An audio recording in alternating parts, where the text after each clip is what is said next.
I want to tell you about a woman named Winifred. Not because her story is extraordinary, but because it is so ordinary that it might break your heart. She woke up on a Tuesday morning in March, same as any other Tuesday, except it was not. Because this particular Tuesday was her 67th birthday. And at 7:14 in the morning, her phone did not ring. It had always rung at 7:14 every year. Every single year for 40 years. Edmund never forgot, never got the time wrong, never called at 7:15, and pretended it was close enough. 7:14 because that was the minute she came into the world. He had looked it up on their first anniversary, written it down on a card, and never once let it pass without calling. 3 years now. 3 years of 7:14 coming and going, like a door that no longer opens. Winifred lay in bed and watched the ceiling, listened to the silence where his voice used to be, counted the seconds the way you count the space between lightning and thunder, waiting to see how far away the storm is, except the storm already came 3 years ago. And she was still standing in the wreckage, wondering why the sky looked so calm now. She got up anyway, because that is what Winifred does. She gets up.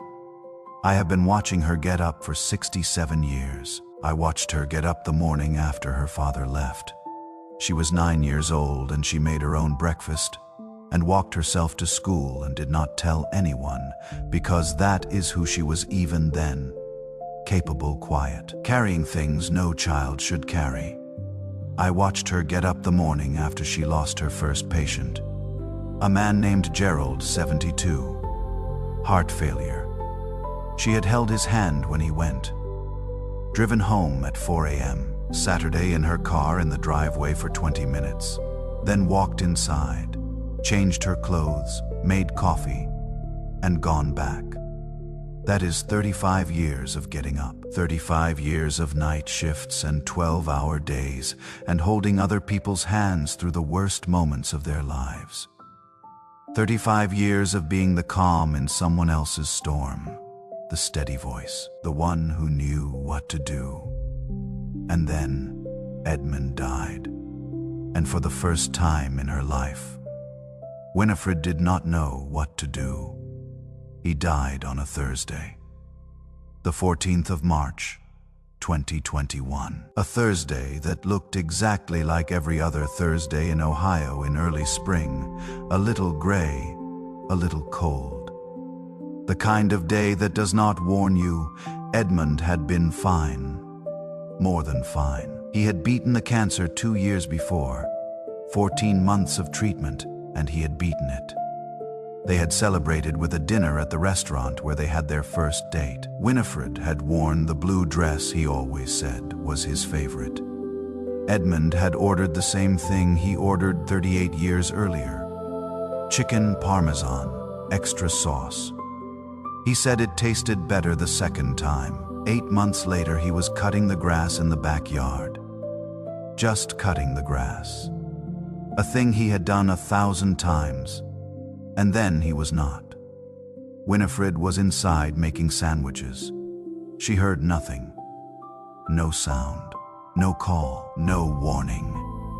Just the lawnmower still running, and running and running, that sound.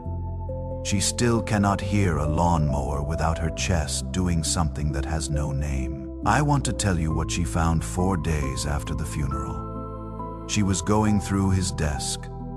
The old oak desk in the corner of the study that Edmund had owned since before they were married. She was not looking for anything specific. She was just moving, because stopping felt like sinking. She opened the middle drawer. Pens. A stapler. Some old receipts. A small notebook he used for crossword puzzles. And then, underneath all of it, an envelope. White, plain. Sealed.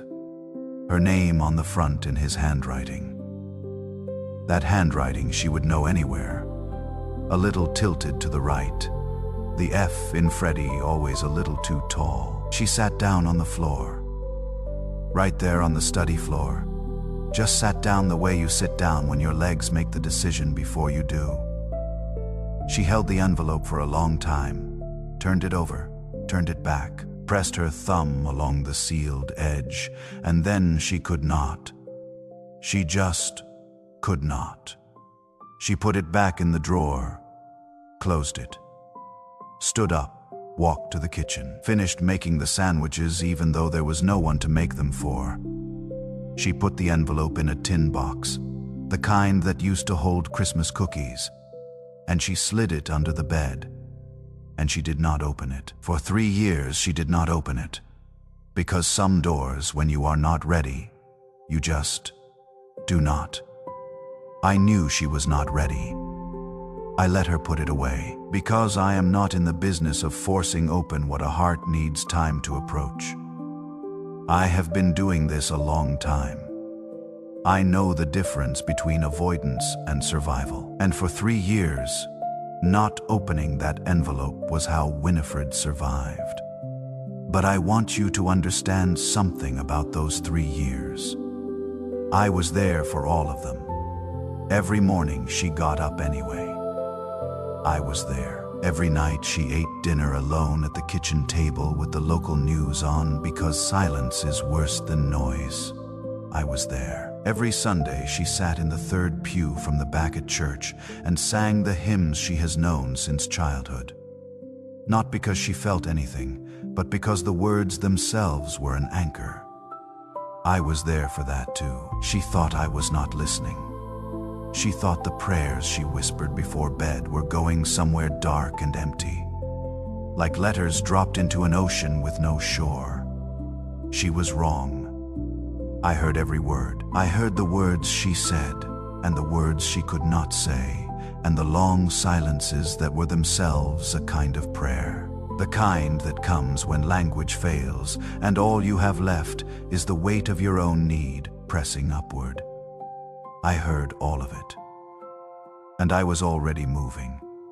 Let me tell you about Callum, 43 years old, lives in Seattle, works for a software company, writes code that most people will never understand and fewer people will ever see.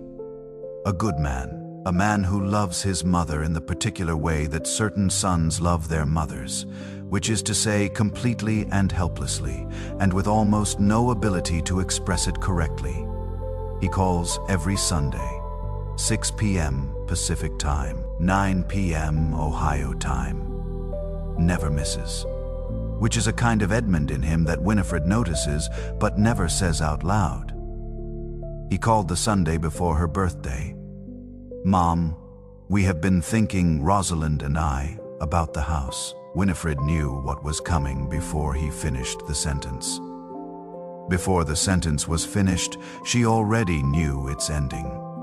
"We think it might be time to consider number Mom Callum," one word, but the whole history of a woman who has made harder decisions than this one was in it. He heard it. He backed off, but not really, because he would come back to it. He always comes back to it, which is also something she recognizes from his father. Rosalind called 3 days later. Rosalind handles things differently than Callum. Callum suggests, Rosalind builds a case. "Mom, there is a really lovely community in Atlanta. I have looked into it. They have gardens and activities, and the people there are Rosalind. I appreciate it. You are alone in that house. I know I am alone in that house." Silence. "I know it every morning," Winifred said. "You do not have to remind me. They meant well. I need you to know that I know they meant well. Children who push too hard are often just children who are frightened." Callum and Rosalind had watched their father cut grass and not come back.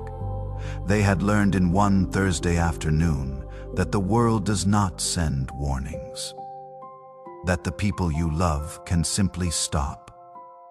So they push, because pushing feels like doing something. And doing something feels safer than standing in the uncertainty of a world that contains lawnmowers and stopped hearts and no warnings at all. But here is what they did not understand. Here is what I wish they could see. That house is not a house to Winifred. It is the place where Edmund still exists. The coffee mug he always used is still in the cabinet. She does not use it, but she does not move it either. His reading glasses are on the side table by the armchair. 3 years, and she has not moved them. The smell of him is gone from the pillow, which was its own small grief when she noticed. But the shape of the life they built together is still in every corner. In the scratch on the kitchen door frame where they marked the children's heights. In the garden he planted the spring. He got his diagnosis, not knowing if he would see it bloom. He saw it bloom twice, and Winifred sees it still, every spring. And it is an unbearable kind of beautiful. You do not sell that. You do not box it up and move to Atlanta for activities and gardens that someone else planted. March moved the way March moves in Ohio. Reluctantly, in fits. A warm day followed by frost, followed by rain, followed by a sky so flat and gray you begin to wonder if color was a temporary arrangement. Winifred moved through it the way she had moved through the last 3 years. 1 foot, then the other. Grocery shopping on Wednesdays. Church on Sundays. The garden when the weather allowed. Bills paid on the 1st of the month. The way you maintain a structure when the thing that gave the structure meaning is gone. She was not unhappy in a dramatic way. This is important. She was not lying in bed unable to move. She was not falling apart at the seams in any visible way. She was functioning. She was competent. She was, to any outside observer, fine. But I saw what was underneath the fine. She had stopped wanting things, not in the way of depression exactly, more like. The machinery of desire had simply wound down. She used to want things, small things. A good book, a weekend, drive to the lake. The particular pleasure of a meal that took all afternoon to cook. She used to look forward, and somewhere in the last 3 years, forward had become just more of the same, which is a different kind of loss, quieter than grief, harder to name, but just as real. She was alive, and she was getting up every morning, and she was doing all the right things. But she had forgotten what it felt like to be Winifred. Not Edmund's wife, not Callum and Rosalind's mother, not the woman who used to be a nurse. Just Winifred. The woman herself, the one I made. The one I have been watching and loving and refusing to give up on since before she had a name. She had forgotten she existed in her own right. And that is the first seal. It was a Wednesday in the 3rd week of March when Vivienne Cross knocked on her door. Pastor of the small church on Hendricks Avenue, where Winifred had sat in the 3rd pew for the last 11 years, a tall woman. Direct in the way that some people mistake for unkindness until they understand that it is actually a form of respect. Vivienne Cross does not talk to you the way people talk to someone they feel sorry for. She talks to you the way people talk to someone they believe in. Winifred made coffee. They sat at the kitchen table. The one Edmund had built himself the year they moved in. She did not think about Edmund every time she sat at it anymore, which was its own complicated thing. Like the grief had moved further back in the room but had not left. "How are you?" Vivienne asked. "Fine," Winifred said, because that was the word she had for it. Vivienne looked at her for a moment, the way she looks at things directly, without the social nicety of looking slightly away. "Freddie, can I ask you something?" "You are going to regardless," which made Vivienne smile. A small one. "If Edmund could see you right now, this morning, sitting here. She paused. What would break his heart the most? Winifred opened her mouth to say something sensible. Something like, "I think he would understand." Or something like, "He would want me to take care of myself." But the words that were actually true were already rising, and she could not stop them. She looked at her coffee cup. He would be heartbroken, she thought, not said. He would be heartbroken because I am living like I already died with him. She did not say it out loud, but she did not have to. Vivienne seemed to know anyway, because she simply sat there, did not fill the silence with comfort, did not rush to fix it. Just let the truth sit in the room with them like a third person. When Vivienne left an hour later, Winifred stood in the doorway and watched her walk down the front path. She did not sleep well that night, but not because of pain, because of a question. Because something Vivienne had said or had not said had moved something that had been very still for a very long time. And I want you to know that I sent Vivienne that afternoon. I want you to know it was not coincidence, not a casual visit, not a neighborly check-in. I sent her because Winifred had been ready for longer than she knew. She just needed someone to ask the right question at the right time. I have been in the business of right timing since before time existed. And this was the morning the first seal began to crack. Not broke open, not yet, but cracked. The way ice cracks in early spring, quietly, beneath the surface, before anyone can see it, before even the woman standing on it knows that something is beginning to give way. She went to bed that night with Vivienne's question still sitting in the middle of her chest. What would break his heart the most? She lay in the dark. Edmund's side of the bed still his side after 3 years, because some habits are not about forgetting. They are about honoring. She stared at the ceiling, and for the first time in a long time, she did not just feel the absence of Edmund.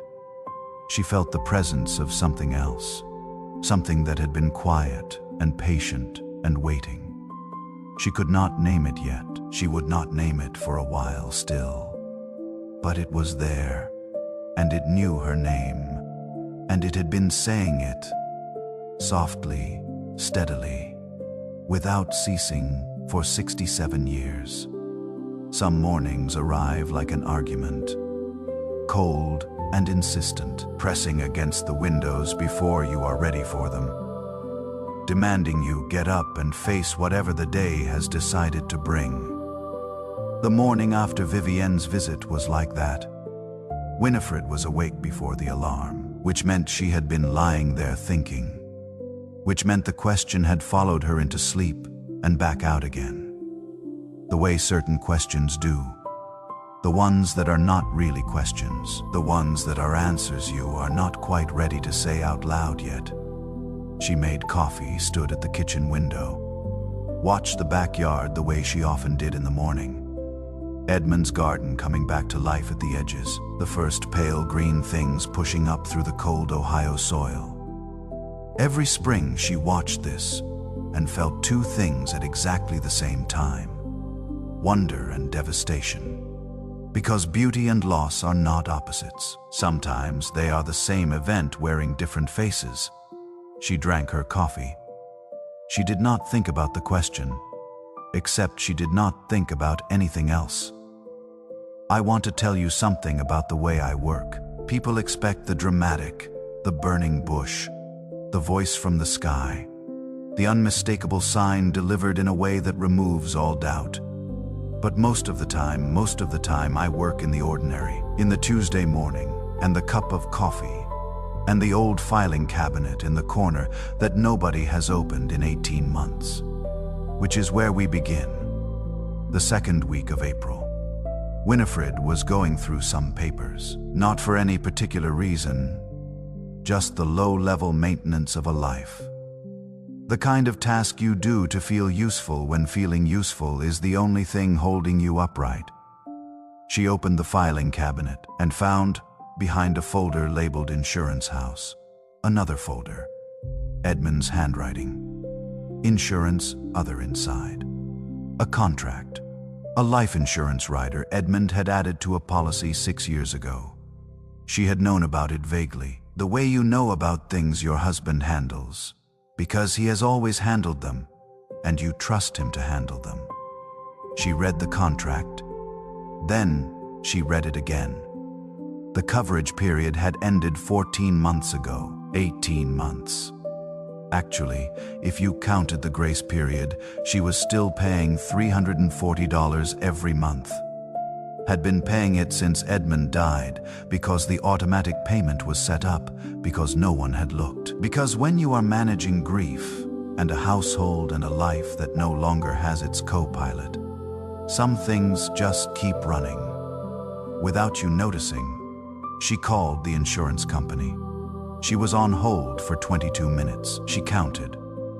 Not because she was impatient, but because counting is a thing she does with her hands when her mind needs something small and manageable to hold on to.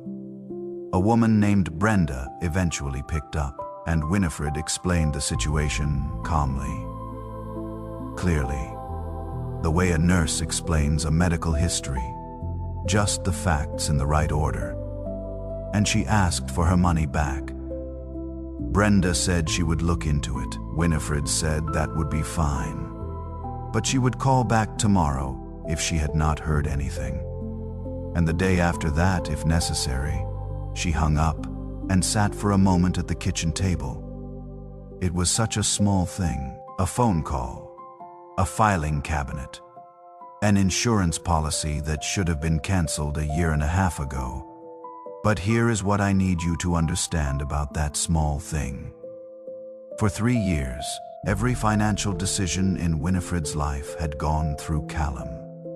Not because he demanded it, but because after Edmund died, she had simply handed it over. She had simply let him take it. The way exhausted people do, without discussion, without ceremony.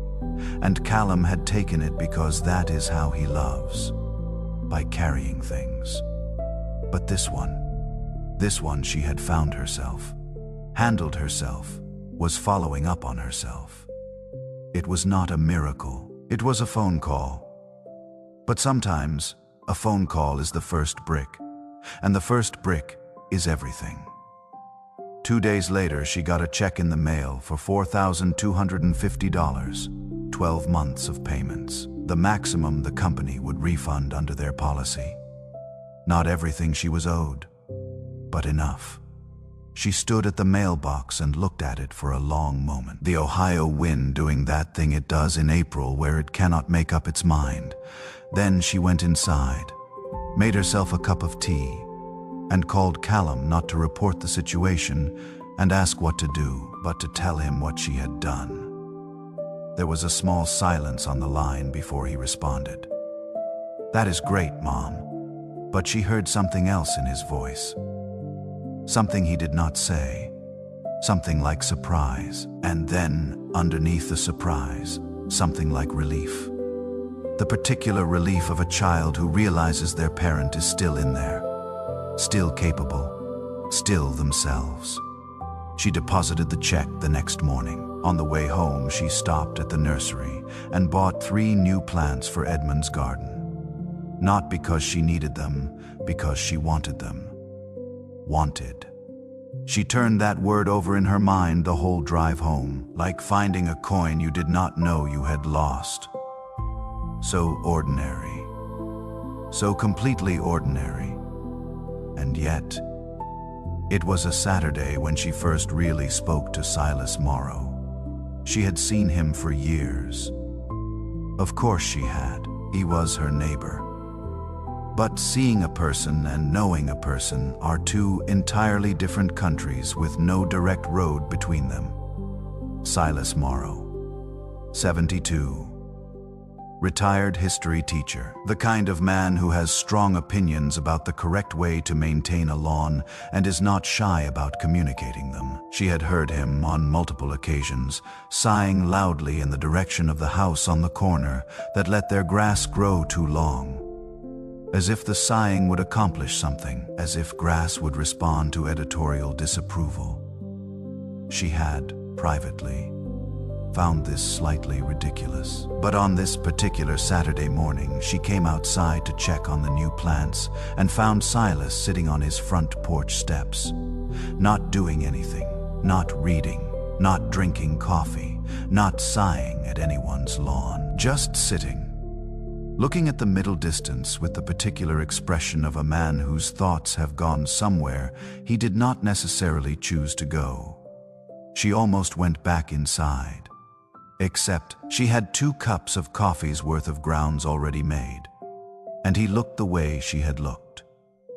That morning after the funeral, when she sat in the car in the driveway for 20 minutes, not unable to move, just not yet ready to move, she went inside, made 2 cups, came back out. "Coffee," she said, holding one toward him the way you offer something across a fence. He looked at it, looked at her, then nodded once, the way men of a certain age and disposition accept kindness. Briefly, without making a production of it, she sat on her own porch steps. They were maybe 15 feet apart, which felt like the right distance. They did not talk for a while, just drank their coffee. The Ohio morning doing its April thing around them, mild and tentative and faintly hopeful. Then Silas said, without looking at her, "My wife had Alzheimer's," not as a beginning, more like a fact that needed to be put somewhere outside of him for a moment. Winifred waited. The last year. He paused, turned his coffee cup in his hands. She did not know who I was, did not know her own name most days. I would go every morning and sit with her, and she would look at me like I was a stranger. The neighborhood was quiet around them, just the sound of the wind in the oak tree at the edge of his yard. People would ask me why I kept going. He said it without bitterness, just observation. Why I still brought her flowers, still brushed her hair, still read to her from the books she used to love. A pause, I told them. I am not doing this so she remembers me. I am doing this because she is the person I chose, and I do not stop choosing her just because she cannot choose me back. Winifred held her coffee cup with both hands and felt something shift somewhere in her chest. Not dramatically, not with any sound or visible evidence, not dramatically, not with any sound, but enormous. The kind of shift that changes everything about the landscape before anyone notices it has moved. Slow and enormous, and changing everything about the landscape even though you cannot see it happening.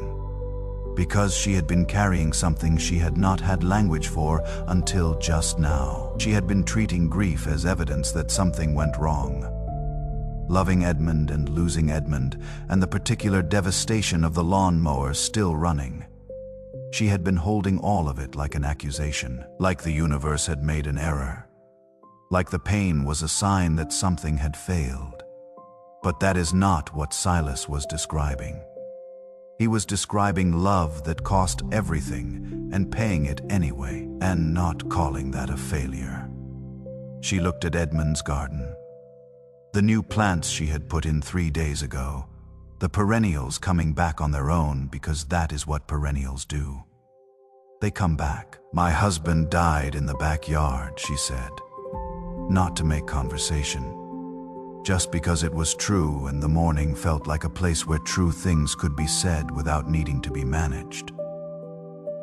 I know, Silas said. I saw the ambulance. They sat with that for a moment. I am sorry, he said. 2 words, plain and insufficient, and the only words that exist for that particular thing. And he said them the right way. without trying to fix anything, without the nervous reassurances that people sometimes add because the silence after "I am sorry" makes them uncomfortable. He just let them land. Winifred nodded, and they finished their coffee in the company of each other's quiet. And the morning opened up the way mornings sometimes do when you have put down something you did not know you were carrying. I placed Silas Morrow on that porch step for a reason. I need you to understand that. He did not decide on his own to sit there that morning. Or rather, he did decide. But I was behind the decision, the way I am often behind things that look like coincidence from the outside, because Winifred needed to hear what Silas said about choosing, about love that does not stop, just because the other person cannot choose you back. She needed to hear it in that language, in the plain, unsentimental language of a man who did what he did, not because it was beautiful, but because it was right. Because she had been asking herself, in the quiet, whether loving Edmund still 3 years on, still talking to him in her head, still buying plants for his garden, still feeling his absence, persistent, involuntary, always exactly where something used to be. Whether any of that was healthy, whether she was stuck, whether she should be further along by now, on some imagined schedule of grief that other people seem to be consulting. And the answer is, there is no schedule. There is only love. And the way love persists in the people it has shaped. And the fact that Edmund Ashworth shaped Winifred Ashworth over 40 years, and the shape of that does not dissolve in 3 because the world thinks it should. She was not stuck. She was faithful. There is a difference. Rosalind called on a Tuesday evening in late April. She was calling with news. Good news. The kind of news that rearranges the air in a conversation. "Mom, I am pregnant." Winifred sat down in Edmund's armchair, the one she never sits in. Saturday in it anyway. "Oh, sweetheart. 14 weeks. We have been waiting to tell you. I wanted to make sure." A breath. "You are going to be a grandmother." The word landed in Winifred's chest like a stone dropped in still water. Rings going out and out and out. She had wanted this, had not let herself want it too openly, because wanting things openly had started to feel dangerous. But she had wanted it. "I want you to come, Mom. When it gets closer, I want you here. I will be there. I mean, come and stay for a while after." A small pause. "I will come and visit, Rosalind. Mom, I will come and be there for everything important. I promise you that." Rosalind went quiet, the way she goes quiet when she is deciding whether to push. She decided to push. "The house is too big for one person. The house is mine. I know it is yours. I just Rosalind, not sharp, but final. The way a door closes firmly without slamming. I will be there. I will hold that baby. I will be exactly the grandmother you need me to be. And I will do it from a home that is mine. That is the arrangement." Another silence. Then quietly, "I just worry about you." And Winifred heard it then. Underneath the pushing and the management and the reasonable suggestions about Atlanta communities with gardens, she heard the same thing she had heard in Callum's voice: fear. The pure and honest fear of a child who has already learned what it looks like when someone you love is there one moment and gone the next. "I know you do," Winifred said. Softer now. "I worry about me too sometimes. That is allowed. But it does not mean I need to be moved." Callum called the following Sunday, 6 p.m. Pacific, 9 p.m. Ohio. And this call was different. She knew it from his first hello. The way you know things from the first hello of someone you have known for 43 years. Before they find the words for what they are carrying, can I just? Say something, Mom. Yes. A long pause. I am scared. Just that. 3 words with nothing decorating them. No softening. No context. Just the bare fact of it. I am not scared about the house. I am not scared about Atlanta or any of that. I am scared that one day I am going to call on Sunday and you are not going to pick up. And I will not know. And it will be like Dad. How we did not know until after. The room was very quiet. Winifred looked at the reading glasses on the side table. The ones that had been there for 3 years. Callum, she said, I know it is irrational. It is not irrational. A pause.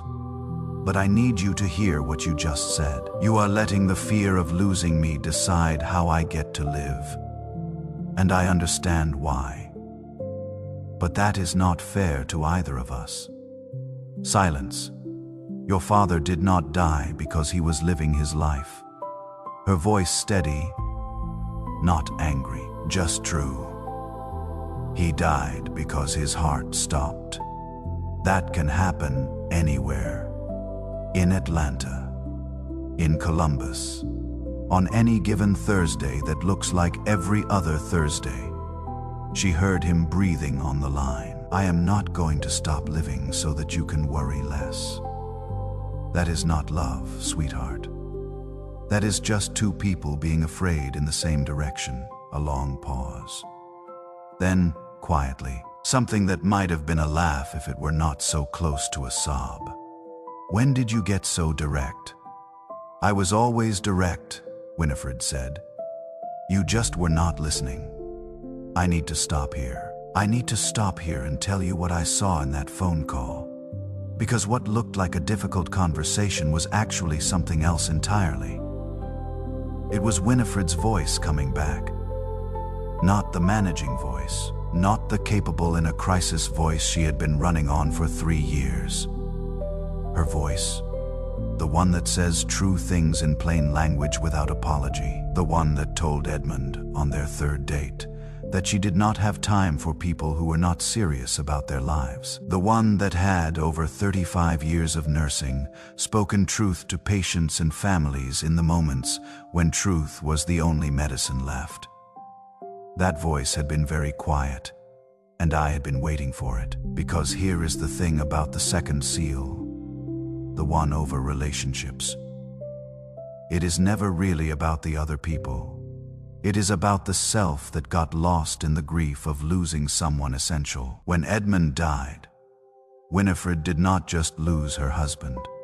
She lost the person she was when she was with him. Because we are partly built by the people who love us, and when they go, we have to find those parts again in ourselves. She was finding them. 1 phone call, 1 cup of coffee on a porch. 1 conversation with a pastor who asked a question instead of offering comfort. Small things, but the seal was cracking. It was the first Wednesday of May. Winifred had not intended to stop at the church on Hendricks Avenue. She was driving back from the garden center. 3 flats of annuals on the back seat. The Ohio afternoon finally delivering on the warmth it had been promising for weeks. She saw the lights on in the fellowship hall. And she stopped. Not with any particular plan, just stopped. The way you sometimes follow an instinct before your mind has caught up to it. She went in. The fellowship hall was full of women. 8 of them, somewhere between 65 and 85, sitting in a rough circle with phones in their hands and the particular expression of people who have been asked to do something that makes them feel slightly foolish. Vivienne was standing at the front, looking for the first time since Winifred had known her, slightly overwhelmed. She was trying to teach them to video call their grandchildren. The results were energetically varied. 1 woman had somehow turned her camera to face the ceiling and could not work out how to turn it back. Another had the volume so high that the tinny sound of a ringing phone filled the room at regular intervals. A third had taken a photograph of her own knees and was asking why the screen looked like that.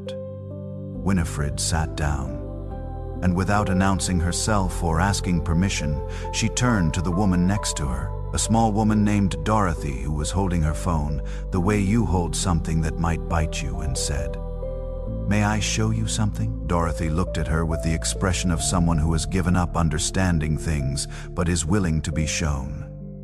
Winifred talked her through it, step by step. Not slowly in the way that is condescending, slowly in the way that is patient, the way she had talked patients through procedures for 35 years. Clear, calm, no assumption that anything was obvious.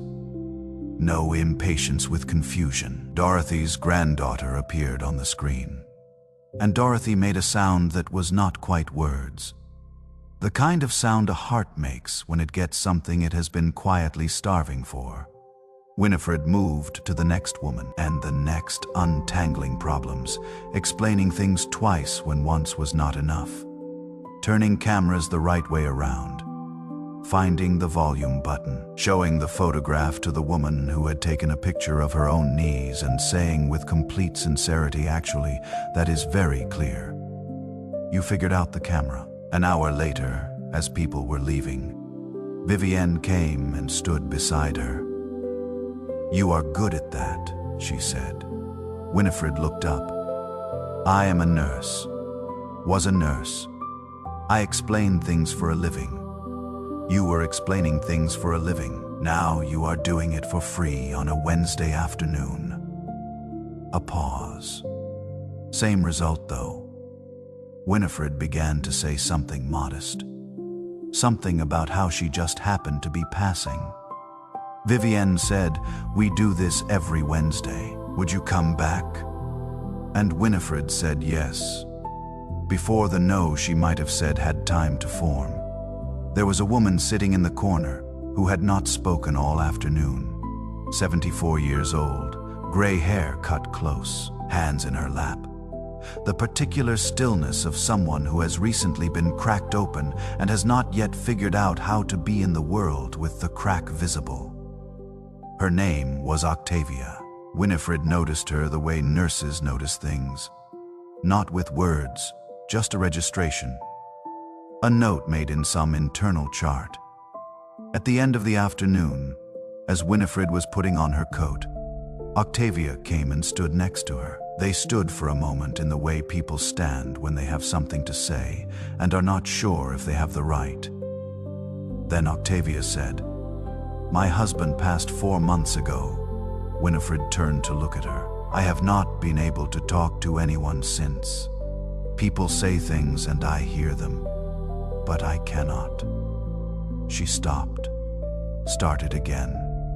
"Today is the first time I have been somewhere and felt like I was still here, still in the room." A pause. "I do not know why I am telling you." Winifred took off her coat and sat back down. "I know why," she said. They sat there for another hour. After everyone else had gone, after Vivienne had turned off the fellowship hall lights and left the small lamp in the corner on and said nothing, because she understood what was happening. 2 women, different years of the same country, sitting in a pool of lamplight on a Wednesday evening in Ohio. Not fixing anything, not solving anything. Just present. And I want you to understand what that hour meant. Not to Octavia, though it meant everything to Octavia, but to Winifred, because Winifred spent 35 years being the presence, the one who showed up and sat and held the hand and made the unbearable slightly less so. And then Edmund died, and she stopped. She thought the capacity had gone with him somehow. She thought that part of herself was his, and without him, it had no place to live. But here she was, still herself, still capable of that particular quality of presence that some people are simply made with and no amount of grief can remove. The gift had not gone anywhere. It had just been waiting for her to be ready to give it again. She drove home in the dark. Ohio evening in May. The air doing that thing it finally does in May when it gives up being cold and commits to something warmer. The first real evening of the year where you can roll down the window and not regret it. She rolled down the window. The air came in. And I want you to know what I was doing in that car. I was doing what I have been doing for 67 years, watching her. Staying close. Moving things into position before she arrived at them so that when she got there, what she needed would be waiting. The insurance claim. That was me. Not because I care about insurance, but because Winifred needed to find her own competence again. Needed to discover that the capability she had given to Edmund and then to Callum was still hers. Silas on the porch steps. That was me. Because she needed someone to tell her that loving well is worth the cost in plain language. From someone who knew Octavia in the corner of the fellowship hall. That was me. Because Winifred needed to see that what she carries is not a burden. It is a gift. And gifts do not expire. And tomorrow, I am going to ask her to do something she has not been able to do. I am going to ask her to open the tin box under the bed. Not because she is ready in the way of having no fear, but because she is ready in the way of being strong enough to do it afraid. And there is a difference. She parked in the driveway Saturday for a moment with the engine off. The way she used to sit after night shifts, not unable to go inside. Just taking a moment to complete the transition from one world to another. The backyard was dark. Edmund's garden a shadow of shapes she knew, by feel more than by sight. She went inside, made tea, stood at the kitchen window, then she walked to the bedroom, got down on her knees, pulled the tin box out from under the bed, set it on the mattress, lifted the lid.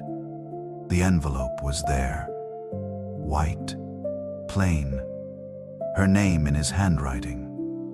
The F in Freddie still too tall. She sat on the edge of the bed for a long time, her hands in her lap, the envelope on the mattress in front of her.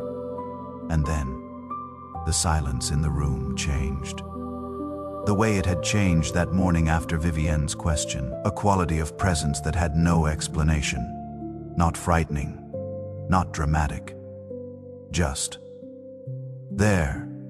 The way light is there when you open a door you have kept closed, and what she felt not heard, not saw, but felt. In the way you feel a hand placed on your shoulder in the dark was this. You are not alone in this room. You have never been alone in any room. Open it, Freddie. I have been waiting with you. She picked up the envelope, broke the seal. The unopened envelope, part 3. The woman who went to Lisbon. Inside the envelope were 2 things. 2 airline tickets. Lisbon, Portugal. Departure the 14th of September 2021. Return the 24th of September. 2 seats. Side by side. And tucked behind the tickets, folded once, a small piece of paper in Edmund's handwriting. Not a letter, not a long declaration. Just a list. Geronimo's Monastery. Morning. Pastel de nata from the bakery near the waterfront. The Tagus River at sunset. One afternoon of doing absolutely nothing. That was it. That was the whole list. Winifred sat on the edge of the bed and read it 3 times. Then a 4th. Not because the words were complicated. Because they were so completely Edmund. No grand romantic gestures, no eloquent speeches. Just a man who had watched his wife give everything to everyone for 40 years and thought, she needs an afternoon of doing nothing. And then planned it. In a city she had mentioned once, years ago, as somewhere she had always wanted to go. He had remembered. Of course, he had remembered. She turned the paper over, and on the back, in smaller handwriting, a postscript pressed harder into the paper, like he had wanted to make sure it stayed. P.S. You have spent your whole life taking care of everyone, Freddie. This trip is just for you. You have more than earned it. Love always, Ed. She pressed the paper flat against her knee. And the thing that broke open in her then was not grief exactly. It was older than grief, deeper. It was the particular ache of being known, fully known, by someone who saw exactly what you gave and exactly what it cost and chose, quietly and without announcement, to give something back. She had not known she was starving for that until she felt it. She sat on the edge of the bed for a long time. The Ohio night outside the window, the tin box open beside her, the tickets in her hand with their expired dates, and I was there with her in that room. I want you to know that I was there, not speaking, not explaining. Just present the way I am always present in the rooms where people finally break open into something true. I have been in every one of those rooms, every single one, and I am never not moved by them. By the moment a human heart finally stops defending itself and just feels what it has been carrying. She cried for a long time, not the polite crying she had done at the funeral with people watching, the other kind. The kind you only do alone. The kind that comes from a place so far down it has no name. When it was over, she felt emptied out, but not in the way of loss, in the way of a room that has been cleaned, lighter, clearer, ready for something. She put the tickets and the note back in the envelope, put the envelope on the nightstand where she could see it, got into bed, and slept better than she had slept in 3 years. The next morning she called Callum, not to tell him what she had found. Not yet. She called him because she wanted to hear his voice. Just that, just his voice at 8 a.m. on a Thursday, because he is her son and she loves him. And she had spent enough time managing the relationship and not enough time simply being in it. He picked up on the second ring, surprised. She never called on a Thursday. "Mom, everything okay?" "Everything is fine," she said. "I just wanted to talk." A pause. Then something shifted in his voice. The managing mode dropping away. "Just Callum." "Okay," he said, and she could hear him settling into it. "Yeah, okay." They talked for 40 minutes. About nothing important, about his work and Rosalind's pregnancy and a restaurant he had been to that he thought she would like, and a documentary he had watched about birds that he could not explain why he had found so moving, but he had just talked. When she hung up, she sat for a moment and thought about how long it had been since she had called either of her children just to talk.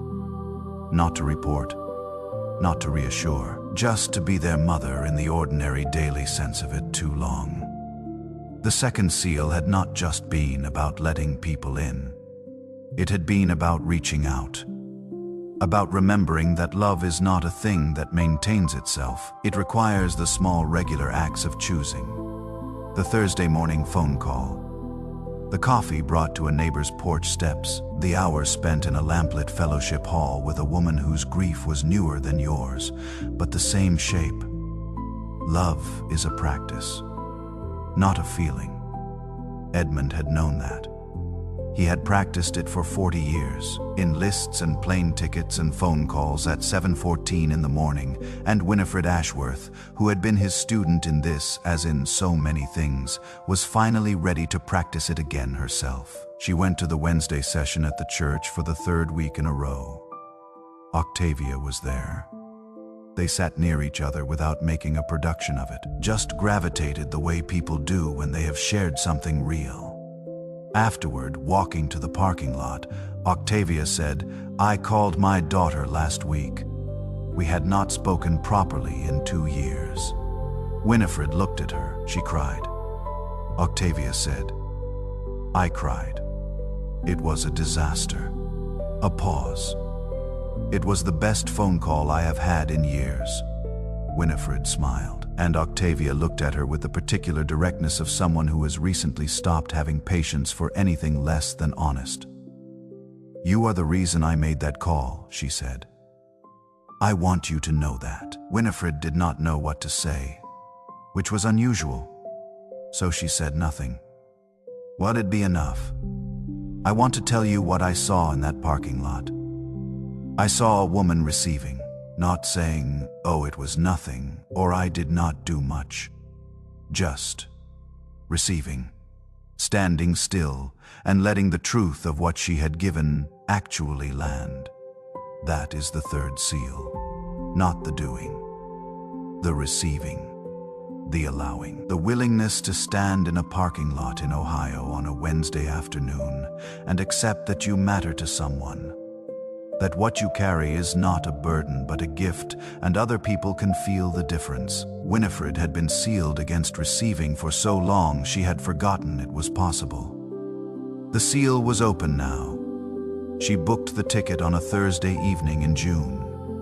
One ticket, Lisbon, the 14th of September. Return the 24th of September. Same dates Edmund had chosen. She did that deliberately.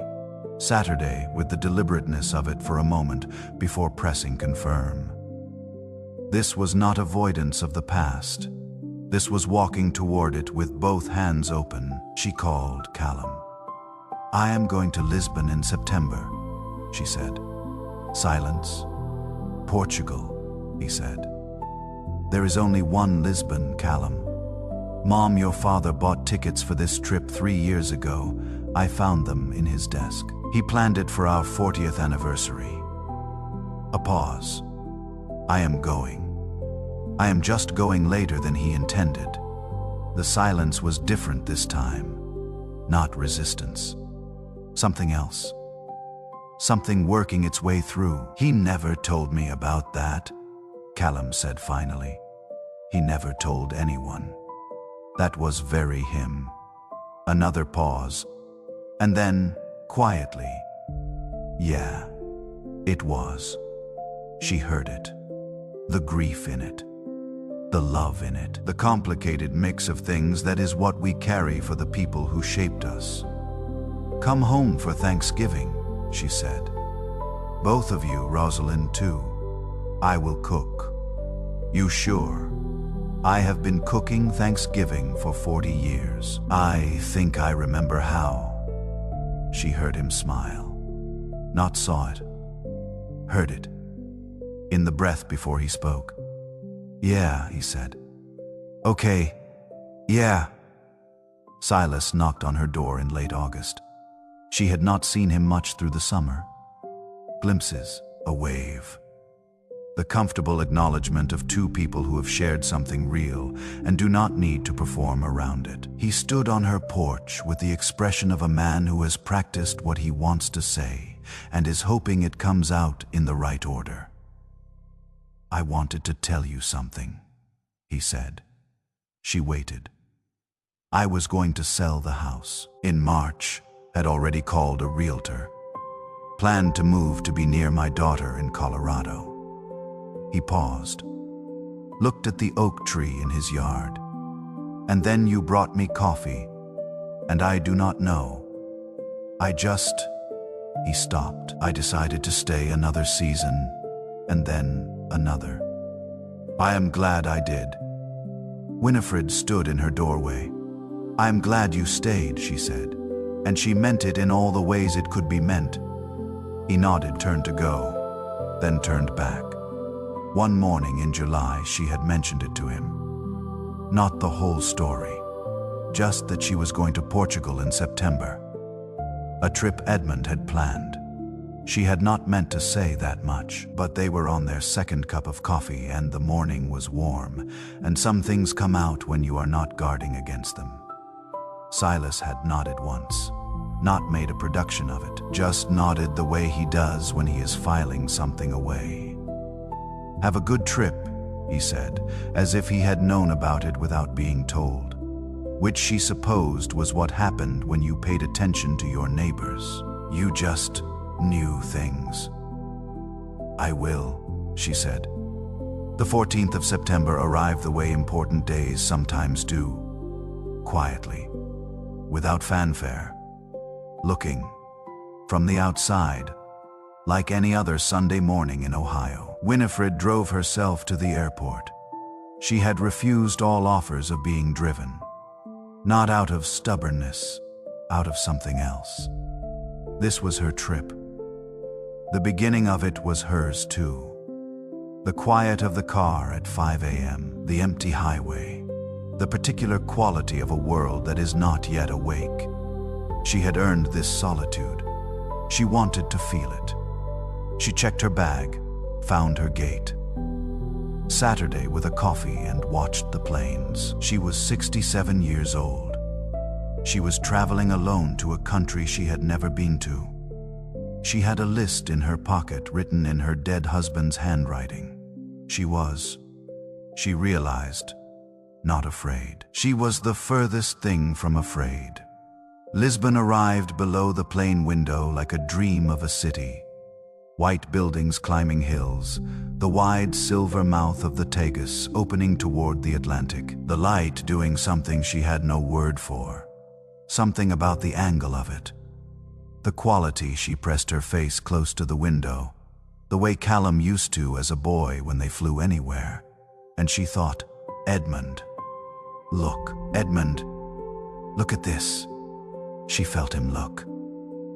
I want to be honest with you about what I mean by that. I am not telling you he was there in the way of the living. I am telling you that love, the real kind, the 40-year kind, the 7:14 every morning kind, does not have an off switch. It persists in the people who carry it. It persists in the habits of the heart. And Winifred Ashworth, who had been shaped by Edmund's love for 4 decades, carried him in the way she saw things. In the noticing, in the tendency to look up and think, someone else should see this. He had made her that way. And that does not go away. She did everything on the list. The Geronimo's monastery in the morning, standing inside it with her neck tilted back, looking at the ceiling the way you stand inside something old and enormous and feel your own smallness as a gift rather than a diminishment. Pastel de nata from the bakery near the waterfront. Sitting on a wall in the sun eating pastry and not caring about the powdered sugar on her jacket, tasting something and thinking, this is good. This is just good. The Tagus River at sunset. Sitting on a bench on the waterfront watching the light change over the water. The sky doing impossible things with color. The kind of sky that makes you understand why people throughout all of history have looked up and believed in something larger than themselves. She stayed until the light was gone, and on the 3rd day she found the afternoon of doing nothing. She sat in a small square she had wandered into without a plan. Old stone underfoot, a fountain in the center, a cat sleeping on a wall, the sound of the city going about its business at a comfortable distance. She did not read, did not look at her phone, did not plan the evening, or consider what she should see tomorrow, or make any kind of list. She just sat and felt the sun, and breathed the particular air of a city that has been standing for a very long time, and has seen enough of human life to take the long view of things. And I was there. Of course I was there. I am everywhere she is. I have always been everywhere she is. And what I felt, watching her sit in that square in the Lisbon afternoon, was what I always feel when one of mine finally puts down what they have been carrying and simply rests. Something that, in your language, you would call joy. She reached into her bag for her water bottle, and her hand found the envelope instead. She had brought it with her. She had not planned to. But there it was. She took it out. Took out the small piece of paper. Read the list. Read the postscript. P.S. You have spent your whole life taking care of everyone, Freddie. This trip is just for you. You have more than earned it. Love always, Ed. She sat with it for a long time. Then she looked up at the sky over Lisbon, the particular blue of it, the depth of it, and she said quietly to no one who was sitting next to her and to everyone who was, "Thank you." 2 words. For Edmund, for the trip he planned, for 40 years of being known, for Callum and Rosalind and the grandchild coming in the winter, for Silas on his porch steps, for Octavia in the lamplight, for Vivienne and the question that cracked the first seal open, for the insurance claim and the phone call on a Thursday and the plants she put in the garden, for all of it. Every small, ordinary piece of all of it. She sat in the square in Lisbon until the cat woke up and stretched and walked away, until the shadows came, until the evening settled over the city like a hand placed gently on a shoulder. Then she folded the paper, put it back in the envelope, put the envelope in her bag, and stood up. Ready, not finished. Not arrived at some final destination where everything is resolved and nothing hurts. Just ready. Ready for the grandmother she was about to become. For the Thanksgiving table she was going to fill. For the Wednesday afternoons in the fellowship hall. For the coffee on the porch with Silas. For the Sunday calls with Callum. For the life that had been waiting patiently for her to come back to it. She walked out of the square, into the Lisbon evening, into whatever comes next, and I walked with her, the way I have always walked with her, the way I am walking with you. Right now, in whatever room you are sitting in as you hear these words, whatever weight you are carrying, whatever envelope you have been keeping in a tin box under the bed because you were not ready and the time was not right, I see it. I have always seen it, and I am telling you the way I told Winifred, in the quiet way that does not shout but does not stop. The time is coming. The seal is cracking, and I am right here. I have always been right here. Amen.